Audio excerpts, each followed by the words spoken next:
Você removeu os sisos e seu bucomaxilo não te falou os cuidados depois da cirurgia? Fica tranquilo. Fica aqui comigo no vídeo que você vai saber tudo o que precisa sobre o antes e depois da cirurgia do siso.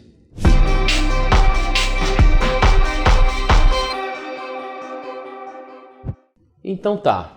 Vamos começar do início. Se você tem uma cirurgia do siso marcada aqui, no consultório do dentista, é muito importante que você siga os seguintes cuidados. Presta atenção. Desde a véspera, passe longe de álcool e cigarro, tá certo? No dia da cirurgia, de preferência, chegue uns 15 minutinhos antes, porque existe toda uma parte burocrática para resolver às vezes de plano de saúde. Eu particularmente, gosto que o meu paciente chegue antes para a gente poder anestesiar com calma o paciente, esperar a anestesia fazer efeito, tá certo? Se você puder, venha bem alimentado e de preferência acompanhado. Devido ao momento de pandemia, é comum que a gente peça que cada paciente venha com apenas um acompanhante. E lembre-se, sempre que recomendamos a cirurgia do siso em consultório, normalmente passamos medicações que devem ser tomadas 1 hora antes do procedimento. Aqui no consultório, passamos antibiótico, corticoides e analgésicos, mas pode ser que o teu buco tenha uma recomendação diferente, é bom você falar com ele antes, tá certo? Mas se o seu procedimento vai ser em ambiente hospitalar, a conversa muda um pouco. Eu já vou pedir que você mantenha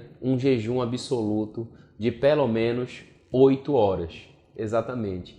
8 horas sem beber nem comer nada, nem água. Se por um acaso você tiver uma medicação controlada que você precise tomar nesse intervalo que você está de jejum absoluto, você pode tomar com uma quantidade de água equivalente a um copinho de plástico de café, que corresponde a aproximadamente 50 ml. Mas consulta o teu bucomaxilo antes, tá certo? Outra coisa, é protocolo dos hospitais pedir que todos os pacientes cheguem 2 horas antes do horário marcado. Existe uma burocracia bem chata para fazer quando chega no hospital, tem um bocado de papel para assinar de plano de saúde, não existe só você de paciente, tem todos os pacientes que vão ser operados no dia estão lá na recepção, então existe uma fila, existe uma ordem de chegada, existe um cronograma de mapa cirúrgico, então é muito importante chegar 2 horas antes, tá certo?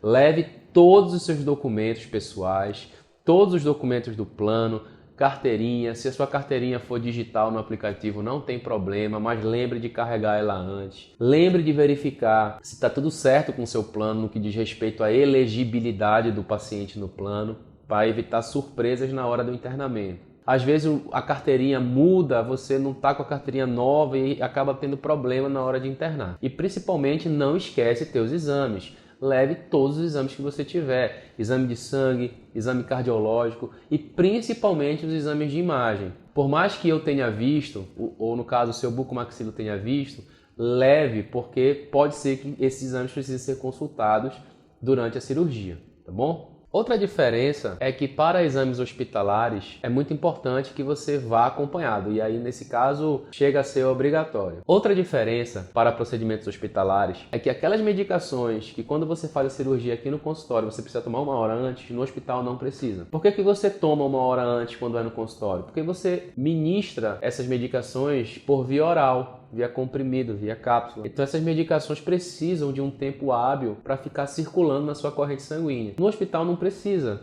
porque essas medicações elas são feitas diretamente no soro. A gente chama assim, por via endovenosa. É aquela via de acesso que é colocado um soro na veia do paciente e através dessa via de acesso são ministradas medicações. Então não precisa tomar 1 hora antes. Leve uma roupa confortável para trocar no hospital.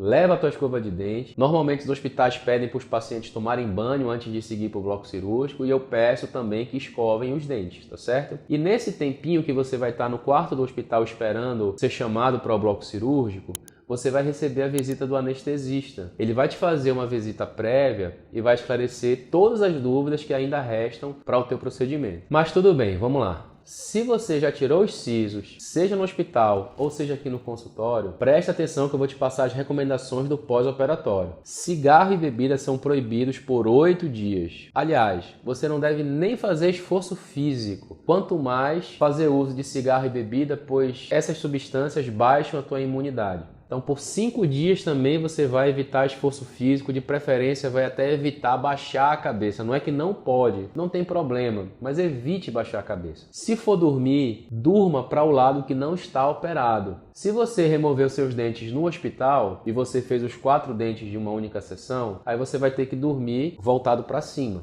Porque se você, porventura, deitar sobre um dos lados, aquele lado que você deitar vai ficar mais inchado quando você acordar. Corre até o risco de você ter um sangramento noturno. Você só pode voltar para a academia após a remoção dos pontos. No caso do hospital, apesar de a gente usar pontos reabsorvíveis, eu gosto de pedir para o paciente voltar com uma semana no consultório para ver como está o andamento da cicatrização. E mesmo os pontos sendo reabsorvíveis, eu removo os pontos. Por quê? Porque esses pontos demoram um pouco para cair. Eles são de uma substância que a gente chama de Vicryl, que é uma substância bioabsorvível. Esse Vicryl, em contato com a saliva, ele vai dissolvendo e rompe. Mas demora um pouco, demora às vezes 2, 3 semanas, fica o ponto folgado na boca do paciente, fica retendo o alimento. Então, apesar disso, eu particularmente gosto de remover, porque eu acho que é mais confortável para o meu paciente. Não quer dizer que a gente tenha que remover tudo. Se porventura um pontinho ou outro ainda estiver um pouco inflamado, não tem problema, ele pode permanecer na boca do paciente, que o paciente tira durante as escovações, aí ou engole ou cospe, não tem problema nenhum. Você com certeza recebeu uma prescrição com medicações que você deve tomar após a cirurgia. Então tome essas medicações do jeito que está escrito ali. Se tiver alguma dúvida, liga e tira as dúvidas, manda um WhatsApp, alguma coisa. E principalmente, se você tiver vômito, diarreia, algum processo alérgico, ou tiver febre acima de 37,5 graus, acione imediatamente o seu bucomaxilo, tá bom? Eu costumo pedir para os meus pacientes que eles mantenham, pelo menos nos primeiros 2 dias, uma dieta mais macia, de preferência fria ou gelada. De preferência, não é obrigatório. O paciente pode tomar uma sopa? Pode, não tem problema. O paciente pode comer carne moída, purê? Não tem problema.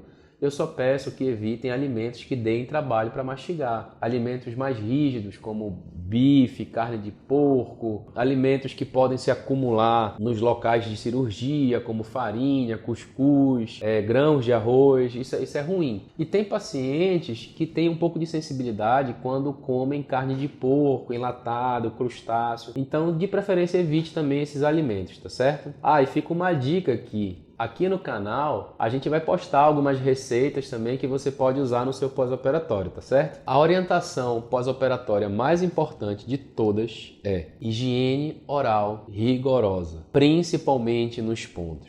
Isso mesmo, você precisa escovar esses pontos. Toda vez que você se alimentar, escove os seus dentes com a sua escova normal, que você vem usando normalmente, mas a região dos pontos, você vai comprar uma escova mais macia, de preferência uma escova pós-cirúrgica, que é vendida na farmácia com esse nomezinho de pós-cirúrgica. Às vezes é uma pretinha, é uma escova que tem a cerda bem molezinha, e na região dos pontos você vai limpar com essa escova, tá?